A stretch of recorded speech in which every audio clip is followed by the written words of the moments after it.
আসসালামু আলাইকুম। আজকে আমরা কম্পিউটারের ট্রিক্স অ্যান্ড ট্রিক সম্পর্কে একটা ভিডিও বানাচ্ছি। এটা আমাদের দৈনন্দিন জীবনে সবারই কম বেশ দরকার পড়ে। এখন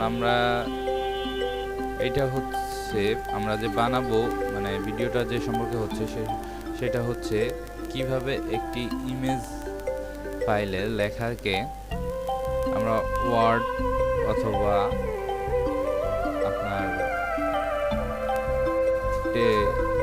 টেক্সট ডকুমেন্টে আমরা কপি করতে পারি। ইমেজ থেকে লেখা কপি করা খুবই কষ্টকর, লেখা বাদে। সেক্ষেত্রে আমরা আজকে নতুন এই ট্রিক্স অ্যান্ড ট্রিকটা ব্যবহার করব।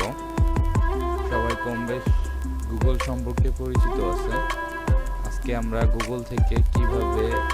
গুগলের সাহায্যে কিভাবে একটা জেপিজি ফাইলের ইমেজ ফাইলের থেকে লেখাগুলো আমরা কপি করতে পারি, সেটা আমরা আজকে দেখব। প্রথমত ব্রাউজারে যাবেন। ব্রাউজারে যে অ্যাড্রেস বারে লিখবেন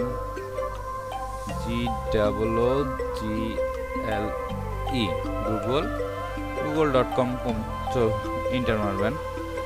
গুগলের সার্চ পেজটা সামনে আসলে এইখানে দেখেন সার্চ বাই ইমেজ, এখানে সার্চ বাই ভয়েস দিয়ে আপনি যেটা বলবেন সেটাও সার্চ করে দিবে।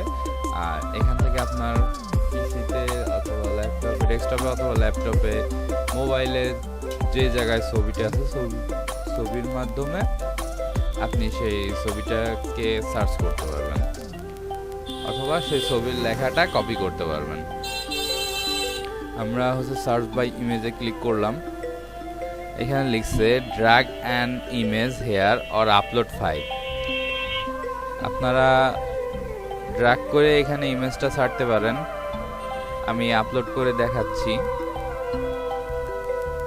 আপলোড ফাইলে ক্লিক করলাম। এখানে আপনি ছবিটা যেখানে রাখছেন সেইখান থেকে আপনাকে ছবিটাকে চিনাই দিতে হবে। আমি রাখছি ডেস্কটপে। ডেস্কটপ থেকে পিকচার টু টেক্সট, এখানে IMG এই ফাইলটা, এটা সিলেক্ট করে ওপেন করলাম। এটা ফাইন্ড ইমেজ সোর্সের এখানে দেখেন এগুলো সব আপনার হাইলাইট হয়ে গেছে। দেন আমরা টেক্সটে ক্লিক করলাম। টেক্সটে ক্লিক করার পরে এখানে সিলেক্ট অল টেক্সট লেখা আসছে, এটাই ক্লিক করলাম। দেখেন এই ছবিতে যা লেখা আছে সবগুলোই কিন্তু আপনার ব্লক হয়ে গেছে। এখন আপনি এখান থেকে ওর দিয়ে পড়েও শোনাইতে পারবেন, এটা ট্রান্সলেটও করতে পারবেন, আবার সার্চও করতে পারবেন। এখন আমরা কপি করব। এখানে দেখেন লেখা আছে কপিতে ক্লিক করলাম, অথবা এখানে কপি টেক্সট আছে, কপি টেক্সটে ক্লিক করলাম। এটা আমাদের টেক্সট কপি টু ক্লিপবোর্ড, এটা কপি হয়ে গেছে। এখন আমরা এটা মিনিমাইজ করে রাখি। এখানে আমরা একটা মাইক্রোসফট অফিসের নতুন ফাইল নিলাম, অথবা টেক্সট ডকুমেন্টই নিলাম। টেক্সট ডকুমেন্ট যার যেটা সুবিধা হবে সেটা নেবেন। আমি টেক্সট ডকুমেন্ট নিলাম। টেক্সট ডকুমেন্টটা ওপেন করলাম, করে এইখানে আপনার এডিটে যে পেস্ট আছে দিতে পারবেন, অথবা মাউসের রাইট পয়েন্টার ক্লিক করে পেস্ট আছে, পেস্টে ক্লিক করলাম। দেখেন লেখাটা চলে আসছে। শুধুমাত্র এটা আপনার লাইন বাই লাইন এটা আপনার একটু সাজায় নিতে হবে।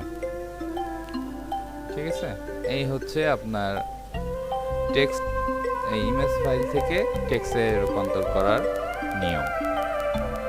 আমরা এভাবে যে কোনো টেক্সট ফাইল থেকে, ইমেজ ফাইল থেকে টেক্সট কপি করতে পারবো। আজকে এতটুকু। পরবর্তীতে অন্য টিপস অ্যান্ড ট্রিক নিয়ে আপনাদের সাথে আবার দেখা হবে। সে পর্যন্ত আল্লাহ হাফেজ, আসসালামু আলাইকুম।